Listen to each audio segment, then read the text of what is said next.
तमिलनाडु की राजनीति में इन दिनों कथित हॉर्स ट्रेडिंग यानी विधायकों की खरीद फरोख्त के आरोपों ने बड़ा राजनीतिक तूफान खड़ा कर दिया है। मुख्यमंत्री सी जोसेफ विजय के नेतृत्व वाली टीवीके सरकार और विपक्षी डीएमके एक दूसरे पर विधायकों को तोड़ने के आरोप लगा रही है। मीडिया रिपोर्ट्स की माने तो टीवीके विधायक एन इलैया राजा ने शिकायत दर्ज कराई कि उनसे विधानसभा में स्पीकर के खिलाफ प्रस्ताव के दौरान पक्ष बदलने के लिए संपर्क किया गया और करोड़ों रुपए की पेशकश की गई। इस शिकायत के बाद पुलिस ने 3 लोगों को गिरफ्तार किया है और जांच का दायरा बढ़ाया है। बाद में जांच में पूर्व मंत्री वी सेंथिल बालाजी और उनके करीबी लोगों के नाम भी सामने आने की बात कही गई। हालांकि इन आरोपों पर अंतिम कानूनी निष्कर्ष अभी निकलना बाकी है।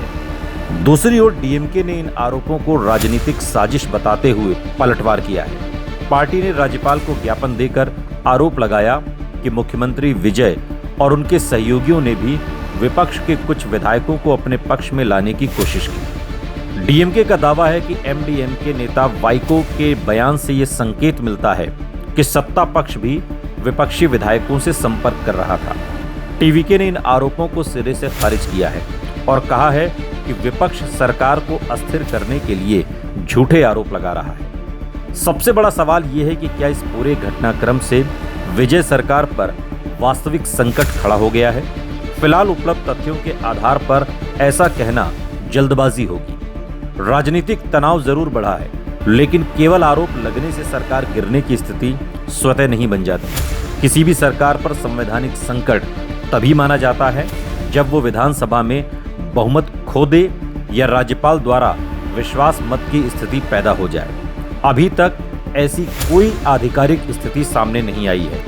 हाँ, यदि भविष्य में बड़ी संख्या में विधायक इस्तीफा देते हैं, दल बदलते हैं या सरकार विश्वास मत हार जाती है, तभी राजनीतिक संकट वास्तविक रूप ले सकता है। ये भी ध्यान देने योग्य है कि टीवीके सरकार की बहुमत स्थिति विपक्ष की तुलना में बहुत मजबूत नहीं मानी जा रही। इसी कारण सरकार किसी भी विधायक की नाराजगी को गंभीरता से ले रही है। राजनीतिक विश्लेषकों का मानना है कि जब किसी सरकार का बहुमत सीमित होता है, तब विपक्ष द्वारा सरकार पर दबाव बनाने की कोशिशें और सत्ता पक्ष द्वारा अपने विधायकों को एकजुट रखने का प्रयास तेज हो जाता है। यही कारण है कि इस मामले ने सामान्य राजनीतिक विवाद से आगे बढ़कर संवैधानिक और कानूनी रूप ले लिया है। विजय के लिए ये मामला केवल सरकार बचाने का नहीं, बल्कि उनकी राजनीतिक छवि का भी है। उन्होंने राजनीति में प्रवेश के समय पारदर्शिता, स्वच्छ प्रशासन और नई राजनीति का वादा किया था। यदि उनकी सरकार इन आरोपों की निष्पक्ष जांच कराती है और दोषियों के खिलाफ ठोस कार्रवाई करती है, तो वो अपने समर्थकों के बीच ये संदेश दे सकते हैं कि उनकी सरकार कानून के शासन पर चलती है। लेकिन यदि जांच राजनीतिक बदले की कार्रवाई के रूप में देखी जाती है, तो विपक्ष इसे बड़ा चुनावी मुद्दा बनाने की कोशिश करेगा। डीएमके की रणनीति भी स्पष्ट दिखाई देती है। 2026 के विधानसभा चुनाव में सत्ता गंवाने के बाद पार्टी विपक्ष की भूमिका में सरकार को लगातार घेर रही है। यदि सरकार के भीतर किसी प्रकार की अस्थिरता पैदा होती है, तो डीएमके उसे राजनीतिक अवसर में बदलना चाहेगी। वहीं बीजेपी भी इस पूरे विवाद पर टीवीके और डीएमके दोनों पर हमला कर रही है और दोनों दलों पर अवसरवादी राजनीति और विधायकों की खरीद फरोख्त के आरोप लगा रही है। इससे साफ है कि ये विवाद केवल 2 दलों तक सीमित नहीं रहा, बल्कि तमिलनाडु की पूरी राजनीति का केंद्र बन गया है। आने वाले दिनों में इस मामले की दिशा 3 बातों पर निर्भर करेगी। पहली, पुलिस जांच और अदालतों में क्या तथ्य सामने आते हैं। दूसरी, क्या किसी विधायक के दल बदलने या इस्तीफा जैसी वास्तविक राजनीतिक घटनाएं होती हैं। तीसरी, क्या विधानसभा में सरकार की संख्या प्रभावित होती है।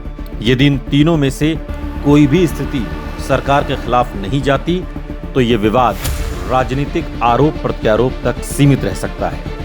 इस समय उपलब्ध सार्वजनिक जानकारी के आधार पर यह कहना उचित होगा कि तमिलनाडु में राजनीतिक हलचल अवश्य है, लेकिन ये निष्कर्ष निकालना कि विजय सरकार तत्काल गिरने वाली है या उस पर निश्चित संवैधानिक संकट आ गया है, ये भी उपलब्ध तथ्यों से समर्थित नहीं है। सरकार पर दबाव जरूर बढ़ा है, विपक्ष आक्रामक है, जांच जारी है और आरोप गंभीर है, लेकिन सरकार की स्थिरता का अंतिम फैसला विधानसभा के संख्या बल और जांच के निष्कर्षों से होगा। इसलिए फिलहाल इस पूरे घटनाक्रम को एक बड़े राजनीतिक और कानूनी विवाद के रूप में देखा जाना चाहिए, न कि सरकार के पतन की निश्चित शुरुआत के रूप में।